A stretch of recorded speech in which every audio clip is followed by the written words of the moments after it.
ಇಡೀ ರಾಜ್ಯಾದ್ಯಂತ ಕನ್ನಡ ಮಾಧ್ಯಮ ಶಾಲೆಗಳನ್ನು ಉಳಿಸಬೇಕು. ಕನ್ನಡ ಮಾಧ್ಯಮ ಶಾಲೆಗಳನ್ನು ಸರ್ಕಾರ ಕಡೆಗಾಣಿಸಿದ್ದಾರೆ.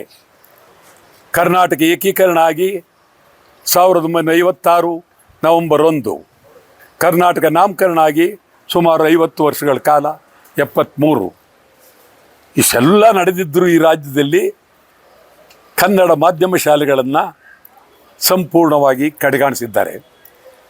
ಬರೀ ಇದೊಂದೇ ರಾಜ್ಯ ಒಂದೇ ಅಲ್ಲ, ರಾಜ್ಯದಲ್ಲಿ ಪಕ್ಕದಲ್ಲಿರುವ ಕಾಸರಗೋಡು ಕನ್ನಡ ಮುಚ್ಚಿದ್ದಾರೆ, ತಾಳ್ವಾಡಿ ಕನ್ನಡ ಮುಚ್ಚಿದ್ದಾರೆ, ಹೊಸೂರು ಕನ್ನಡ ಮುಚ್ಚಿದ್ದಾರೆ, ಅಕ್ಕಲಕೋಟೆ ಕನ್ನಡ ಮುಚ್ಚಿದ್ದಾರೆ, ಸೊಲ್ಲಾಪುರ ಕನ್ನಡ ಮುಚ್ಚಿದ್ದಾರೆ, ಮಡಕ್ಸಿರ ಕನ್ನಡ ಮುಚ್ಚಿದ್ದಾರೆ. ಹೊರನಾಡ ಕನ್ನಡಿಗರ ಪರಿಸ್ಥಿತಿ ಕಣ್ಣೀರನ್ನು ಕಾಯಿಸ್ತೆ. ನಾನು ಹೇಳಿದೆ ಈಗಾಗಲೇ, ಇವರು ಆಯವ್ಯವನ್ನು ಮಂಡನೆ ಮಾಡೋಕ್ಕೂ ಮುಂಚೆ ನಾನು ಹೇಳಿದೆ, ಹೊರನಾಡಿಗಾಗಿ, ಹೊರನಾಡ ಕನ್ನಡ ಸಂಘಗಳಿಗಾಗಿ, ಹೊರನಾಡ ಕನ್ನಡದ ಬೆಳವಣಿಗೆಗಾಗಿ, ಹೊರನಾಡದ ಕನ್ನಡ ಶಾಲೆಗಳಿಗಾಗಿ ಕನಿಷ್ಠ ಆಯವ್ಯಯದಲ್ಲಿ 500 ಕೋಟಿ ರೂಪಾಯಿನ ಇಡಿ ಅಂತ ಹೇಳಿದ್ದೆ. ಸಿದ್ದರಾಮಯ್ಯನವರು ಇಡಲಿಲ್ಲ. ಸಿದ್ದರಾಮಯ್ಯನವರು ಭಾಳ ನೋವಾಗುತ್ತೆ. ಅವರು ಇಟ್ಟಿದ್ದರೆ ನಿಜವಾಗಲೂ ಹೊರನಾಡ ಕನ್ನಡಿಗರಿಗೆ ಕನಿಷ್ಠ ಕಣ್ಣೀರನ್ನು ಒರೆಸ್ಬೋದಾಗಿತ್ತು. ಕರ್ನಾಟಕದಲ್ಲಿರುವ ಕನ್ನಡ ಶಾಲೆಗಳನ್ನು ಕಡೆಗಾಣಿಸಿದ್ದಾರೆ. ಸರ್ಕಾರಿ ಶಾಲೆಗಳಲ್ಲಿ ಈಗ ಇಂಗ್ಲೀಷ್ ಮಾಧ್ಯಮ ತರ್ತಾ ಇದ್ದಾರೆ.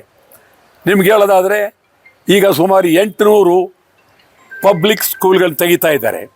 3900 ಕೋಟಿ ರೂಪಾಯಿ ಅದಕ್ಕಾಗಿ ಈ ಆಯವ್ಯಯದಲ್ಲಿ ಇಟ್ಟಿದ್ದಾರೆ. ಆದರೆ ಕನ್ನಡ ಮಾಧ್ಯಮಕ್ಕೆ ಮಾತ್ರ ಅದನ್ನು ಕಳಿಸಿಲ್ಲ. ಆ ದೃಷ್ಟಿಯಿಂದ ನಾವು ಕನ್ನಡ ಮಾಧ್ಯಮ ಉಳಿಸಿ, ಕನ್ನಡ ಶಾಲೆಗಳನ್ನು ಉಳಿಸಿ, ಕನ್ನಡ ಮಾಧ್ಯಮ ಶಾಲೆಗಳನ್ನು ಉಳಿಸಿ, ಸರ್ಕಾರಿ ಶಾಲೆಗಳನ್ನು ಮುಚ್ಚಬೇಡಿ. ಕನ್ನಡಕ್ಕೆ ನೀವು ಸಂಪೂರ್ಣ ಗೌರವ ಕೊಡಬೇಕು. ಶಾಸಕರು ಮಾತಾಡಲಿಲ್ಲ, MP ಗಳು ಮಾತಾಡಲಿಲ್ಲ, ಮಂತ್ರಿಗಳು ಮಾತಾಡಲಿಲ್ಲ. ಅವ್ರಿಗೂ ನಾವು ತೀವ್ರವಾಗಿ ಹೇಳ್ತಾ ಇದ್ದೀವಿ, ಗಂಭೀರವಾಗಿ ಬಗ್ಗೆ ಚಿಂತನೆ ಮಾಡಬೇಕು ಅಂಥೇಳಿ ಒತ್ತಾಯ ಮಾಡ್ತಾಯಿದ್ದೀವಿ. ನಾಳೆ ಬೆಳಗ್ಗೆ 12 ಗಂಟೆಗೆ ಮಂಡ್ಯದಲ್ಲಿ, ಕನ್ನಡದ ಗಂಡು ಮೆಟ್ಟಿದ ನೆಲ ಮಂಡ್ಯದಲ್ಲಿ, ಕನ್ನಡ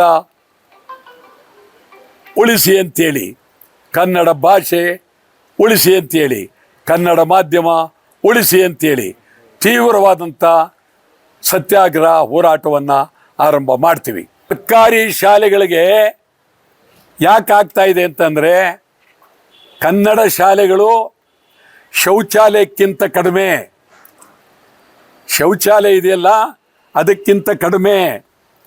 ಮಕ್ಕಳು ಕೂತ್ರೆ ಮೇಲಿಂದ ನೀರು, ಹೆಂಚುಗಳು ಬೀಳ್ತವೆ, ಕಪ್ಪೆಗಳು ಬರ್ತವೆ, ಗೊದ್ದ ಬರ್ತವೆ, ಹಾವುಗಳು ಬರ್ತವೆ. ಕನ್ನಡ ಶಾಲೆಗಳು ನರಕ. ನೀವು ಕನ್ನಡ ಶಾಲೆಗಳನ್ನು ಅದ್ಭುತವಾಗಿ ಹೈಟೆಕ್ ಶಾಲೆಗಳಾಗಿ ಮಾಡಬೇಕು. ಎಷ್ಟೇ ಖರ್ಚಾಗಲಿ ಅದ್ಭುತವಾಗಿ ಮಕ್ಕಳು ಕೂತ್ಕೊಳ್ಳೋಕ್ಕೆ ಸೀಟು, ಶೌಚಾಲಯ, ಹೊರಗೆ ಬರೋದಕ್ಕೆ ಕುಡಿಯುವ ನೀರು, ಒಳ್ಳೆಯ ಊಟ, ಒಳ್ಳೆಯ ನೆರಳು ಇದನ್ನು ನೀವು ಕೊಡಿ. ಕನ್ನಡ ಶಾಲೆಗಳಿಗೆ ಕೈ ಮುಗಿದು ಬರ್ತಾರೆ ಕನ್ನಡಿಗರು. ಕನ್ನಡ ಶಾಲೆಗಳು ಹಾಳಾಗ್ತಾ ಇರೋದು ಸರ್ಕಾರದಿಂದಲೇ.